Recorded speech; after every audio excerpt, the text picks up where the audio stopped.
신약성경 34조 마태복음 21장 1절에서 11절까지 말씀을 교독하겠습니다.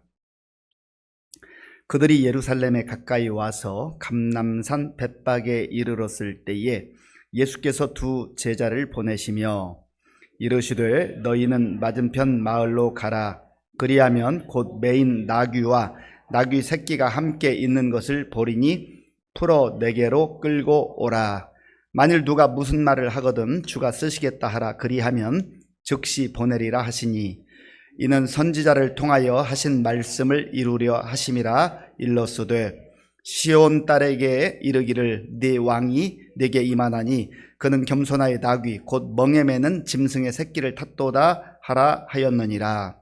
제자들이 가서 예수께서 명하신 대로 하여 나귀와 나귀 새끼를 끌고 와서 자기들의 겉옷을 그 위에 얹음에 예수께서 그 위에 타시니 무리의 대다수는 그들의 겉옷을 길에 펴고 다른 이들은 나뭇가지를 베어 길에 펴고 앞에서 가고 뒤에서 따르는 무리가 소리 높여 이르되 호산나 다윗의 자손이여 찬송하리로다. 주의 이름으로 오시는 이여 가장 높은 곳에서 호산나 하더라.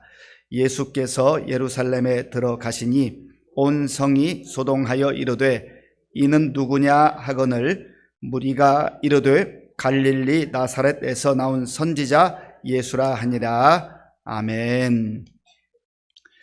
우리 옆에 계신 분들 또 앞뒤에 계신 분들 반갑게 웃으면서 인사하겠습니다. 반갑습니다. 잘 오셨습니다.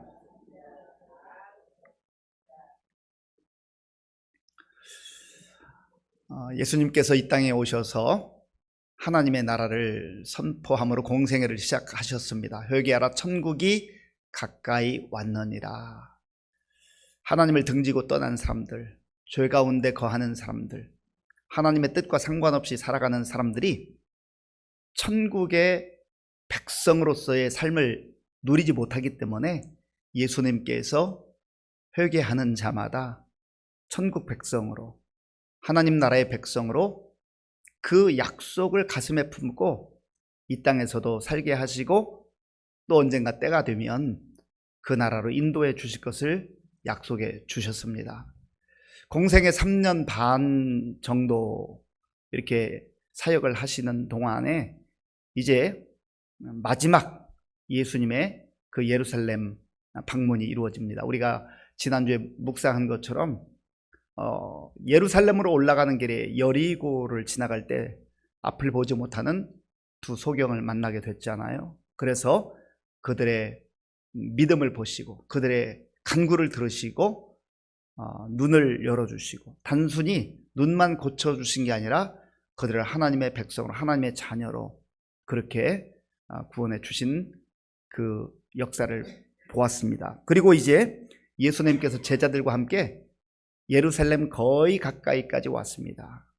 성경에 보면 베다니라고 하는 예루살렘에서 아주 가까운 거리에 있는 마을이 있고 또 벳바게라고 하는 마을이 있습니다. 어떤 성경학자들은 이 벳바게와 베다니가 같은 마을 아닌가라고 말하기도 하지만 그러나 가까이 있었던 것으로 보이는데 같은 마을은 아닌 것으로 보입니다. 어쨌든 이제 예루살렘 성 아주 가까이에 와 있어요. 그 내용이 1절에 있는데요. 우리 1절을 함께 읽겠습니다.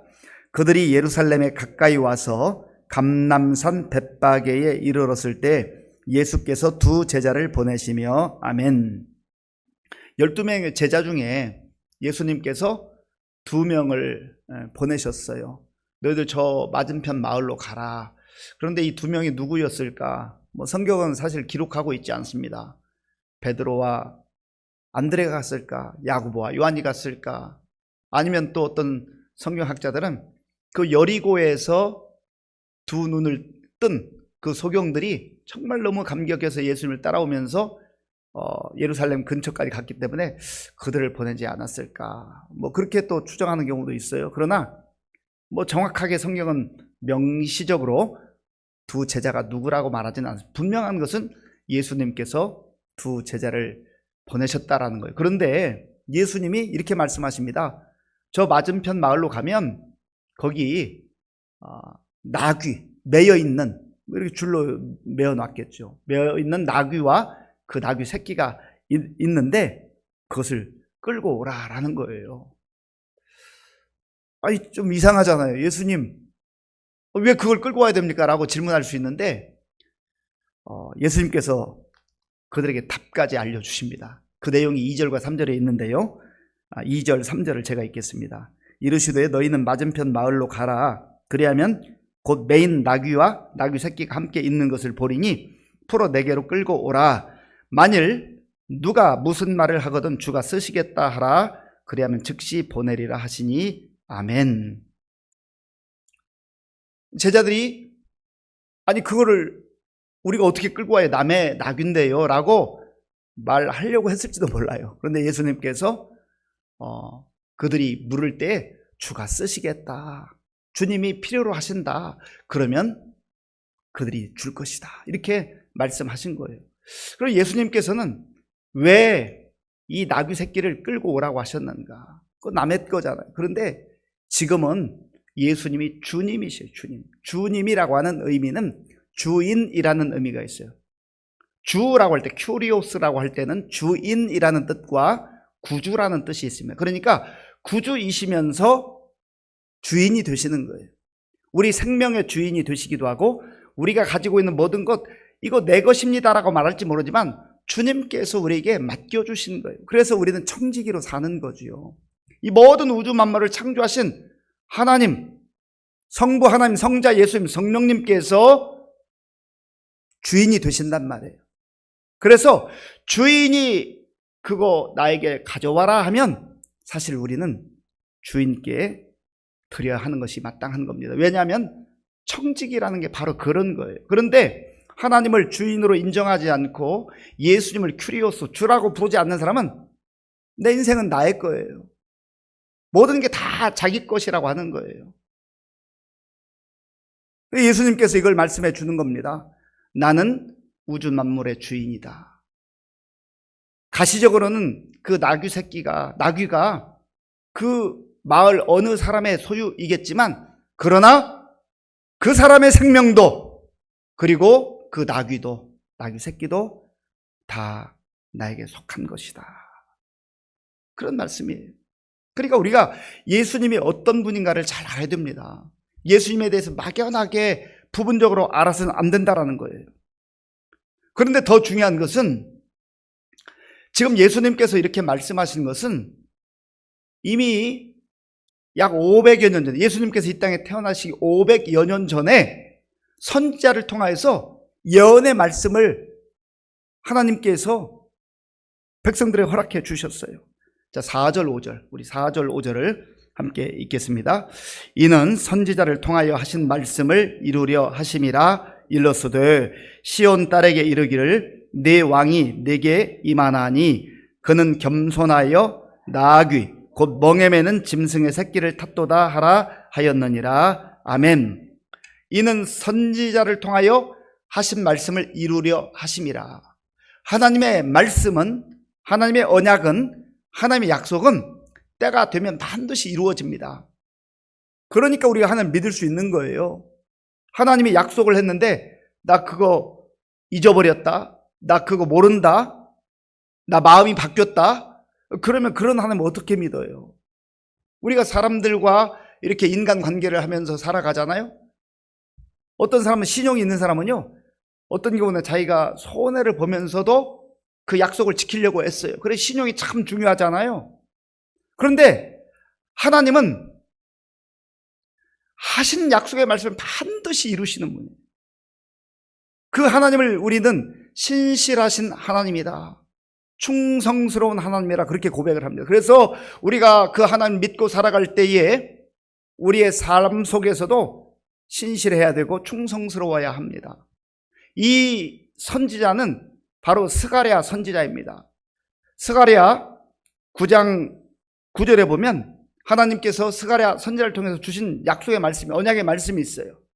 같이 읽어보겠습니다. 시온에 따라 크게 기뻐할지어다, 예루살렘에 따라 즐거이 부를지어다. 보라, 네 왕이 내게 임하시나니 그는 공의로우시며 구원을 베푸시며 겸손하여서 나귀를 타시나니 나귀의 작은 것 곧 나귀 새끼니라. 아멘. 여러분, 기가 막힌 하나님의 언약 아닙니까? 이사야 선지자를 통해서는요, 예수님께서 이 땅에 탄생하기 약 700여 년 전에 처녀의 몸에서 그가 잉태할 것이다. 그의 이름을 임마누엘이라 하리라. 그렇게 이사야가 예언했어요. 그런데 700년 동안 그 당시에 사람들이 어떤 사람은 80세, 100세, 120세 살았는지 모르겠습니다만은 그러면 700년 동안 살아있을 수 있는 사람이 없잖아요. 그런데 하나님께서 하나님의 때가 되었을 때 이사야를 통해서 약속하신 그 메시아가 이 땅에 오신 거예요. 말씀하신 대로 처녀의 몸에서 성령으로 잉태되어 이 땅에 임마누엘이 오신 거지요. 이사야 선지자를 통해서만 약속해 주신 게 아니에요. 미가라고 하는 선지자를 통해서는요, 역시 700여 년 전에 메시아가 베들레헴 땅에서 날 것이다. 태어날 장소까지 말씀하셨어요. 그런데 예수님께서 베들레헴에서 탄생하셨잖아요. 그리고 약 500여 년 전에 스가랴 숫자를 통해서는 그가 왕이신데, 메시아이고 구주시지만 그가 왕이신데 이 땅에서 공의로우시고 또 구원을 베푸시는 왕이시다. 그런데 그 메시아가, 그 왕이 겸손하여서 나귀 새끼를 탈 것이다. 나귀를 탈 것이다. 그렇게 예언한 거예요. 그런데 그게 500여 년 후에 지금 예루살렘에서 이루어지는 것 아니겠습니까? 놀라운 하나님의 섭리예요. 그러니까 한 사람이 예언을 했다고 한다면 우리가 좀 한 사람이 했으니까 라고 생각할지 모르지만 이사야, 미가, 스가랴 이 세 사람이 지금 그렇게 각각 예언을 했는데 정확하게 예수님의 탄생도 또 예수님께서 십자가를 지기 전에 나귀 새끼를 타고 예루살렘 성으로 입성하시는 이 장면까지 그대로 이루어진다는 겁니다. 자, 4절을 우리 한 번 더 읽어보겠습니다. 이는 선지자를 통하여 하신 말씀을 이루려 하심이라 일렀소되 아멘. 선지자를 통하여 하신 말씀, 하나님의 약속의 말씀, 언약의 말씀이 하나님의 때가 되면 반드시 이루어진다는 거예요. 이런 면에서 사도행전 1장에 예수님께서 하늘로 승천하실 때 하늘에서 음성이 났잖아요. 소리가 들렸잖아요. 갈릴리 사람들 어찌하여 쳐다보고 있느냐. 구름을 타고 올라가신 예수, 때가 되면 반드시 다시 오실 거다. 그 약속이 우리에게 주어진 남아있는 약속이에요. 마라나타, 주 예수여 오시옵소서. 이 약속을 믿고 사는 거예요. 세상 사람들은 약속 없이 삽니다. 약속 붙들고 살지 않아요. 자기 생각대로 살아요. 자기 마음대로 살아요. 그저 세상의 흐름에 따라 삽니다.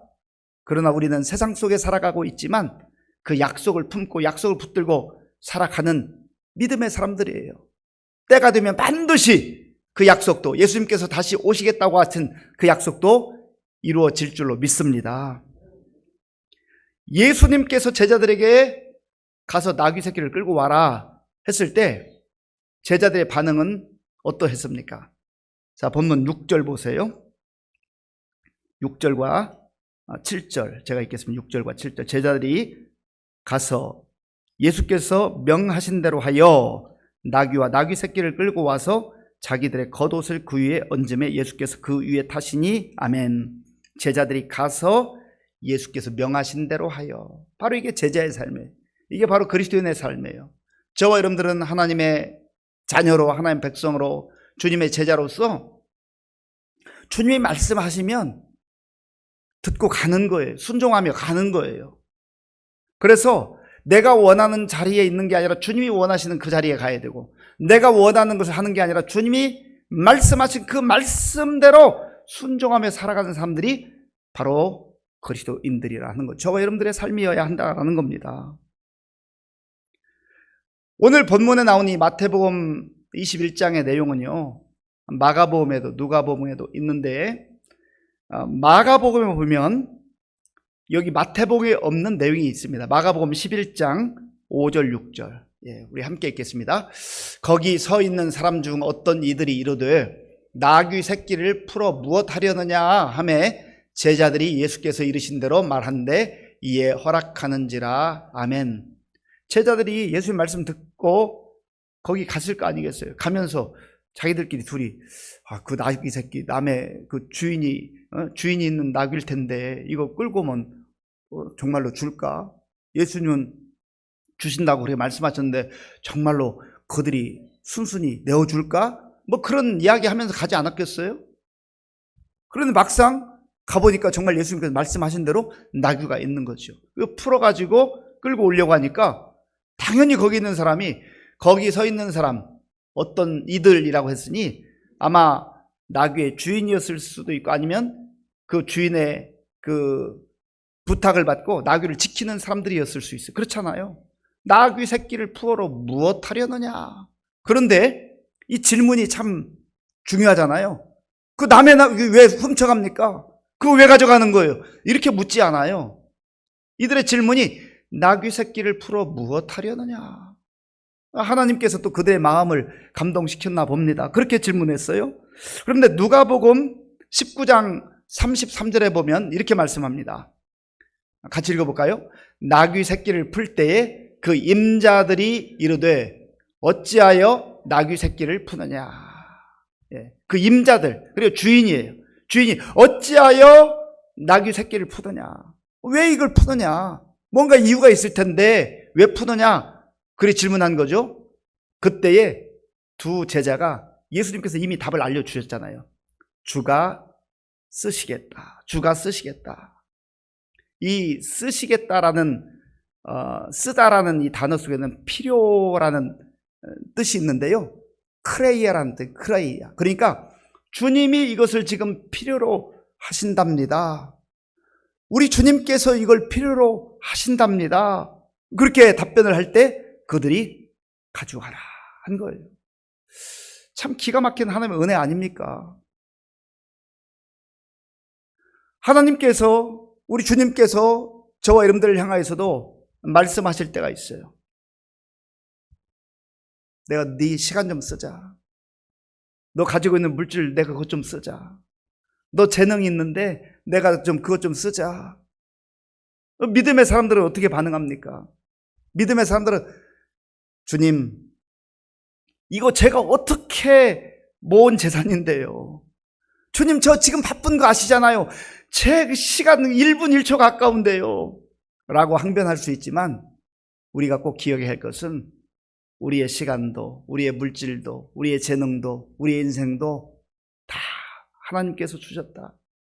진짜 주인은 내가 아니라 하나님이시다. 나는 주님께서 주신 것을 맡아서 사용하고 있는 청직이다라는 그런 청직이 의식이 있어야 한다는 거예요. 그래서 주님께서 쓰시겠다, 주님이 필요하신다라고 말씀하실 때 우리는 믿음으로 반응하는 거죠. 맞습니다. 주님, 주께서 이 때를 위해서 저에게 이런 시간도 허락하셨고 물질도 허락하셨고 건강도 허락하셨고 이런 재능도 허락하셨습니다. 제가 기꺼이 주님을 위해서, 하나님 나라를 위해서 드리겠습니다. 이걸 헌신이라고 합니다. 헌신. 우리 간혹 기관별로 헌신 예배 드리잖아요. 헌신의 의미가 뭐예요? 내가 주인이 아니라 내 인생의 진짜 주인은 하나님이시다 라고 하는 것을 고백하면서 나에게 맡겨주신 것을 하나님 나라를 위해서, 복음을 위해서, 주님의 몸된 교회를 위해서 내어놓는 걸 말하는 거예요. 우리는 안 내어놓을래요. 자꾸 내 거라고 우겨요. 우리가 하나님 앞에 받은 것, 잘 필요할 때 내놓을 줄 아는 사람이 성숙한 사람이 하나님 기뻐하는 거예요. 그거 하나님께 드리면 하나님께서 얼마나 귀하게 받으시고 또 귀하게 여기시겠습니까? 그래서 이 나귀와 나귀 새끼의 주인, 이 사람들은 지금 여기에 이름도 기록되어 있지 않잖아요. 그런데 아마 이 사람들도 정말 믿음으로 주의 그 명령에 순종한 것으로 보여집니다. 예수님께서 제자들이 끌고 온 그 나귀 새끼를 타고 이제 예루살렘 성으로 입성을 하는데 그 많은 무리들이 자기의 겉옷을 벗어서 깔고 또 나뭇가지 종려 가지를 이제 바닥에 깔기도 하고 손에 들고 막 흔들기도 하면서 호산나 호산나. 보세요. 9절, 우리 9절을 같이 읽어볼까요? 앞에서 가고 뒤에서 따르는 무리가 소리 높여 이르되 호산나 다윗의 자손이여 찬송하리로다.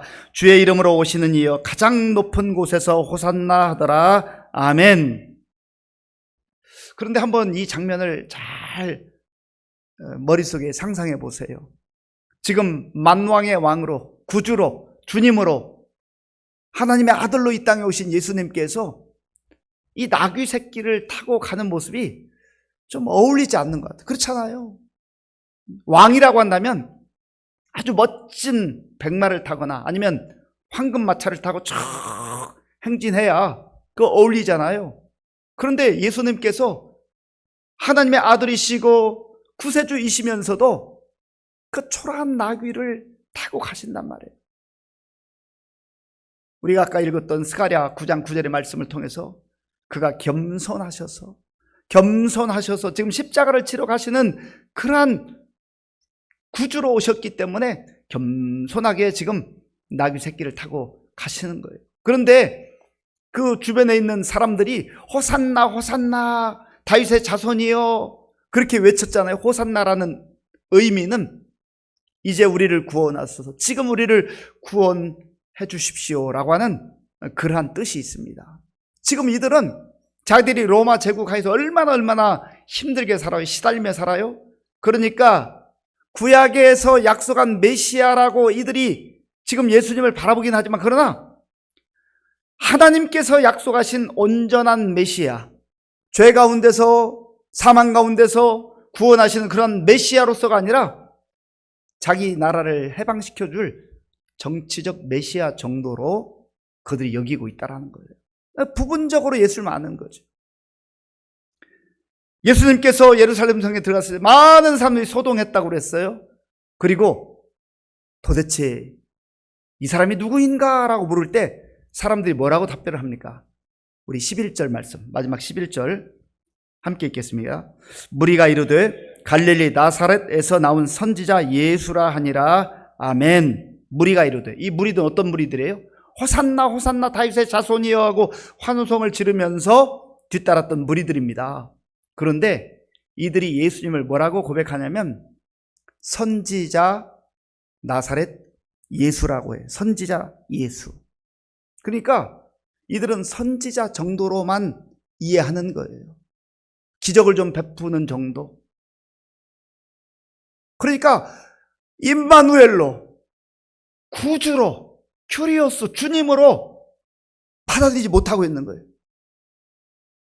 사랑하는 성도 여러분, 오늘 우리가 이 시대를 살아가면서 예수를 믿는다고 할 때 어떤 사람들은 그저 4대 성인 중에 한 분, 아니면 그보다 조금 더 나은 분, 아니면 선지자 중에 한 사람. 예수님께서 가이사랴 빌립보에서도 제자들에게 물으셨잖아요. 사람들이 나를 누구라고 하더냐? 선지자 중에 하나라는 거죠. 그러나 예수님은 선지자 중에 한 분이 아니에요. 만왕의 왕이시고 그분은 메시아시고 그리스도이시고 구주라고 하는 것을 우리가 분명하게 믿고 고백해야 할 줄로 믿습니다. 그래서 예수님께서 이 땅에 오신 거예요. 그 구주이신 그리스도 예수님이 이제 머지않은 그 시간, 지금 이 본문을 기준으로 머지않은 시간에 점점점 한 걸음 한 걸음 십자가를 향하여 가시지 않습니까? 그래야 구원이 완성되기 때문에 그런 거지요. 오늘 저와 여러분들, 주께서 쓰시겠다, 주께서 쓰시겠다 그렇게 물으실 때 우리는 뭐라고 답변하겠습니까? 주님, 제가 이거 정말 하루 이틀이 아니라 10년, 20년, 30년 걸쳐서 모은 거예요. 저 지금 바빠서 시간 낼 수 없어요. 그러한 자기중심적 변명이나 핑계가 아니라 주께서 쓰시겠다 말씀하실 때 주님, 이때를 위해서 저에게 맡겨주셨군요. 주님이 필요하시면, 주님이 원하시면 나의 시간도, 나의 물질도, 나의 재능도 주님께 온전히 드리겠습니다. 바로 이렇게 고백하며 반응하는 사람이 진정한 믿음의 사람이요 하나님의 백성이요 그리스도인이라고 하는 것입니다. 이 말씀 마음에 깊이 새기시고 정말 하나님께서 우리에게 주신 은혜를 하나하나 헤아려 보면서 주님께서 내가 써야 되겠다, 내가 이거 필요하다 말씀하실 때 아멘으로 반응하고 순종할 수 있는, 그리고 헌신하며 살아갈 수 있는 저와 여러분들이 될 수 있기를 바랍니다.